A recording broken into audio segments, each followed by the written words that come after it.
निवडणूक आयोगाच्या निकालानंतर एकनाथ शिंदेंच्या अधिकृत शिवसेनेनं विधिमंडळातील शिवसेना कार्यालय ताब्यात घेतलं।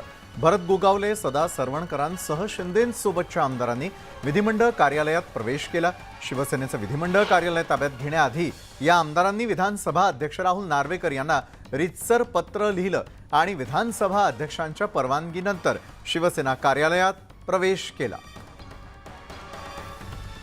यावेळेला विधिमंडळ कार्यालयामध्ये शिवसेनेचे आमदार हजर असल्याचं आपण पाहिलं तर एका बाजूला चिन्ह आणि पक्षाचं नाव हे शिंदे गटाला मिळाल्यानंतर मात्र एक एक करत प्रत्येक गोष्ट पादाक्रांत केली जाते। विधिमंडळ कार्यालयामध्ये आमदारांनी प्रवेश केल्याचे दृश्य आपण यावेळेला पाहतोय।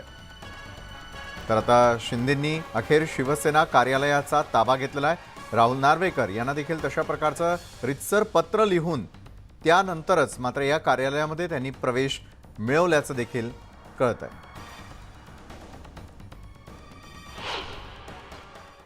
आम्हाला ह्या पक्षाचं चिन्ह, पक्षाचं नाव हे महत्त्वाचं होतं आणि त्याच्यासाठी जी काही लढाई निवडणूक आयोगाकडे चालली होती त्या संदर्भामध्ये झालेला जो निर्णय, त्या निर्णयाच्या अनुसरून आज आम्ही पक्ष कार्यालयामध्ये जाऊन एक बैठक घेतली। पुणे पिंपरीमध्ये पोटनिवडणुकीच्या प्रचाराला वेग आलेला आहे। सर्वपक्षीय प्रचारासाठी मैदानामध्ये उतरलेले दिसतात। कसबा विधानसभा पोटनिवडणुकीचे भाजपचे उमेदवार हेमंत रासने यांच्या प्रचारासाठी मुख्यमंत्री एकनाथ शिंदे आणि उपमुख्यमंत्री देवेंद्र फडणवीस यांच्यासह युतीच्या नेत्यांची एकत्रित सभा होणार आहे। तर नाना काटेंच्या प्रचारासाठी राष्ट्रवादी काँग्रेसचे प्रदेशाध्यक्ष जयंत पाटील, ठाकरे गटाचे नेते भास्कर जाधव, माजी मंत्री धनंजय मुंडे सभा घेणार आहेत आणि थोड्याच वेळात ही सभा होते।